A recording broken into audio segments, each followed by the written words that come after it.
काफी भक्त लोग आए हैं और सत्संग रूपी कथा रूपी गंगा में गोता लगाने के लिए यहाँ पे एकत्रित हुए हैं। कथा राम का जो कथा है वो श्रोतागण के लिए हितकारी लाभदायक होता है। जब हम श्रोता के अनुकूल जब बैठ करके हम राम कथा के मार्मिक रहस्य को अगर हम एकाग्रचित होकर के जब हम सुनेंगे तो जो कथा का सार है वो समझ में आएगा। राम कथा का जो सार है, जो उद्देश्य है, इस संसार में जीने की कला, सतगुरु के प्रति हमारी कैसी भावना हो, भाई के प्रति कैसा भावना हो, यानी इस संसार में एक संपूर्ण जीने की जो कला है वो रामचरितमानस में है, राम कथा में है। भगवान राम ने जनमानस को एक उद्देश्य देते हैं कि भाई इस संसार में हम अपने आप को संयमित और कठिनाइयों में भी हम अपने जीवन को कैसे ढाल सकते हैं, ये सब सारी बातें हमें आपको सुनने के लिए मिलेगा। लेकिन यहाँ पे आप एकाग्रचित होकर के जब आप सुनेंगे तब बात समझ में आएगा। वास्तव में हम कथा को सुन करके अपने आप को अपने जीवन में हम जब टटोलेंगे, वास्तव में हम किस कैटेगरी पे हैं, हमारा स्थान कहाँ पे आता है, तब जो राम कथा का जो मकसद है वो समझ में आएगा। कथा को आप सुनते ही रहते होंगे, लेकिन यहाँ पे सत्संग का भी सहारा लिया जाता है, क्योंकि यहाँ पे केवल सुनाया नहीं जाएगा। अगर आपके अंदर उस परम शक्ति जो आपके अंदर विद्यमान है, जो जिसको ब्रह्म कहते हैं,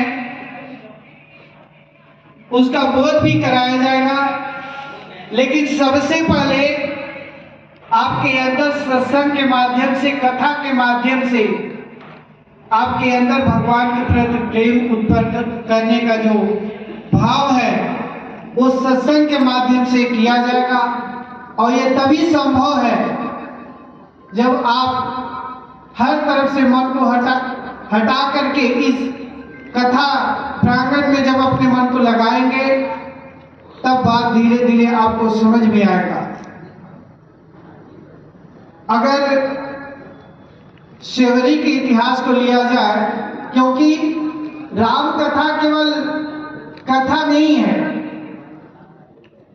वो भक्ति मार्ग में अगर आपके अंदर भगवान के प्रति प्रेम है तो भक्ति हमारे जीवन में कैसे प्रकट हो, कैसी भक्ति हमारे अंदर होनी चाहिए, ये जब होगा कथा के माध्यम से आप जब सुनेंगे तो बात समझ में आएगा।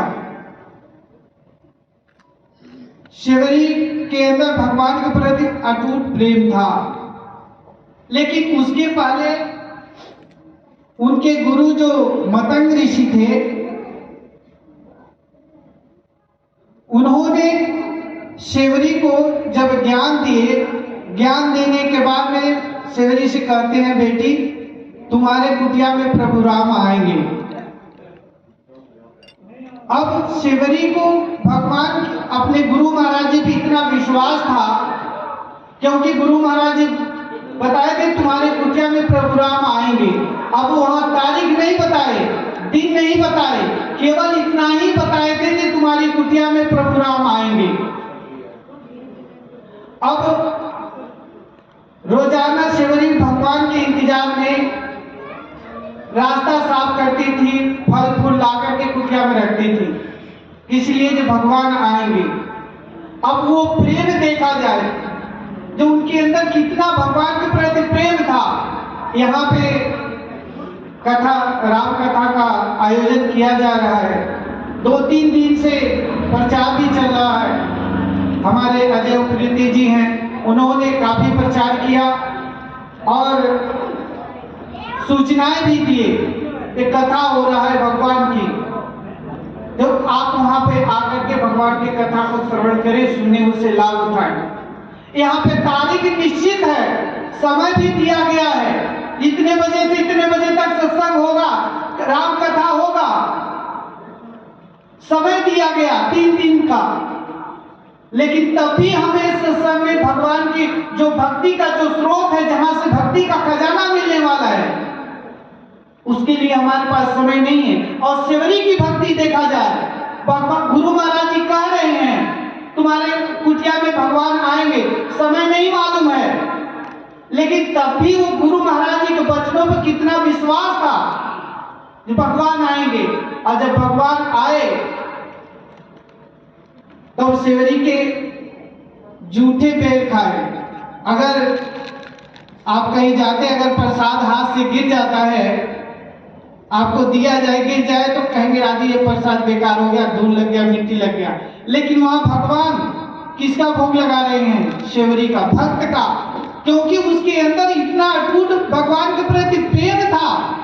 प्रेम के वशीभूत होकर के भगवान जूठे पैर खाए। अब हमारे आपके नजर में तो ये सेवरी ने भगवान को जूठे पैर खिलाए, लेकिन उनके अंदर क्या भाव था कि भगवान को कोई जूठा बेर न चला जाए, वो खट्टा बेर न चला जाए, तो उन्होंने चख करके उस बेर को देती हैं।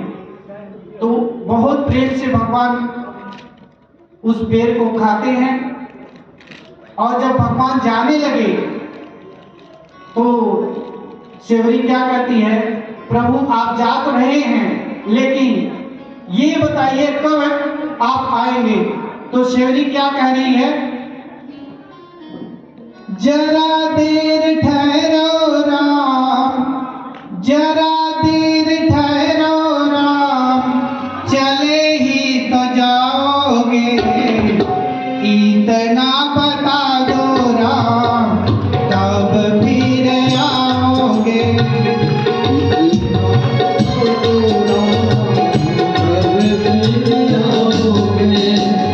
जरा देर ठहरो राम, जरा देर ठहरो राम, चले ही तो जाओगे, इतना बता दो राम, तब फिर आओगे, इतना बता दो राम, कब फिर आओगे।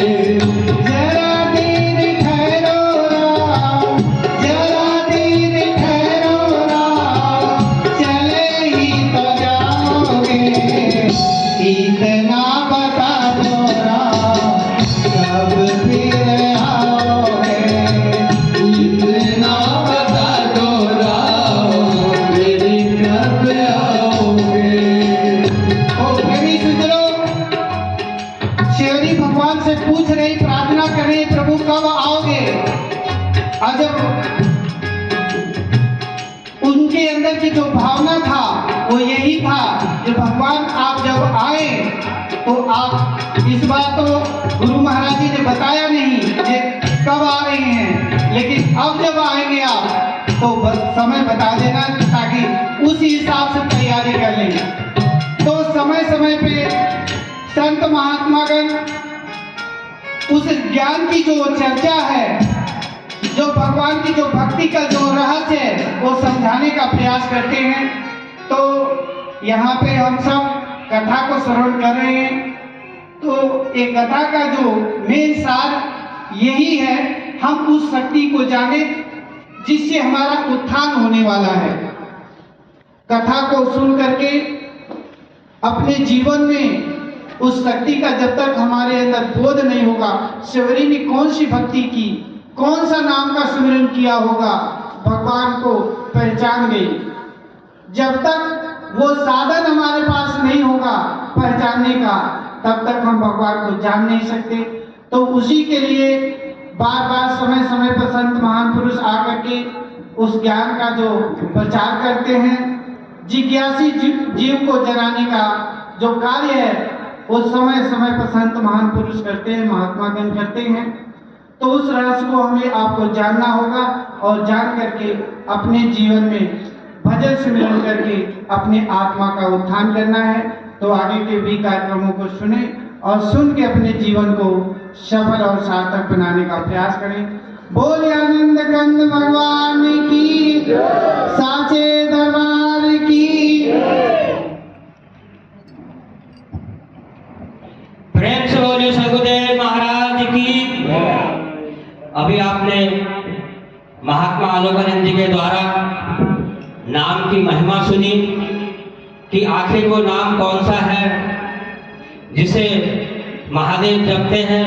महामंत्र जहि जपत महेशु, काशी मुक्ति हेतु उपदेशु। और वह कौन सा नाम है जिसकी महिमा को समझ करके, जिसकी महिमा को जान करके सर्वप्रथम विघ्न विनाशक गणेश जी की पूजा होती है। वह कौन सा नाम है जिसको जपने से महादेव ने विष को अपने गले में धारण कर लिया। ऐसे आपने नाम की महिमा सुनी।